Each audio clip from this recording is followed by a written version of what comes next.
জীবন ধারণের জন্য অত্যাবশ্যকীয় উপাদান হচ্ছে পানি।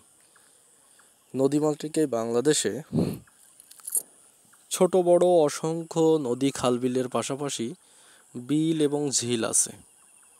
হাওড় বাওড়ের সংখ্যাও নিতান্ত কম নয়। তাই তো যখনই সময় পায় তখনই মানুষ কিন্তু পানির কাছাকাছি একটু অবসর কাটাতে যায়।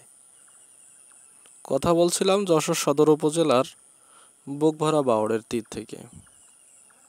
এটি এই অঞ্চলের কৃষি, শিল্প, বাণিজ্যের একটা অন্যতম উৎস।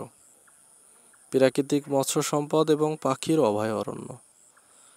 চমৎকার এই পরিবেশ দেখতে প্রতিদিন কিন্তু স্থানীয় মানুষের পাশাপাশি বাইরে থেকে অসংখ্য মানুষ এখানে আসেন। বোটে চড়ে চড়ে এই বাওড়ের সৌন্দর্য উপভোগ করেন।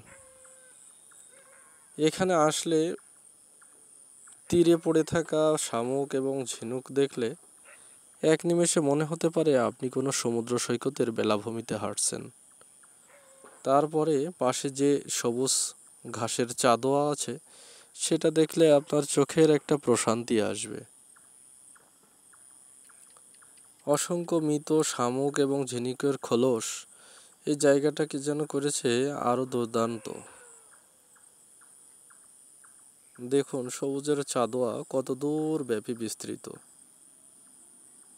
জীবন এবং জীবিকার অনেক রসদ কিন্তু এই এলাকার মানুষজন এই বাওড় থেকেই সংগ্রহ করেন।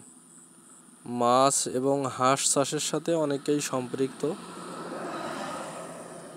যারা এই বাওড়ের তীরেই বসবাস করেন। তাই তো এখানকার পানিতে প্রায়শই এরকম হাঁসের দলের দেখা মিলবে। সারাদিন ব্যস্ততার শেষেই হাঁসগুলোকে মালিক যখন বাড়িতে নিতে আসে তখন যেন অন্যরকম একটা দৃশ্যের অবতারণা হয়।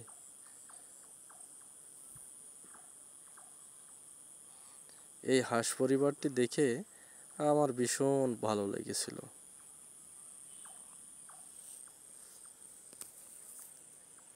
অসংখ্য ধন্যবাদ আমার সাথে থাকার জন্য।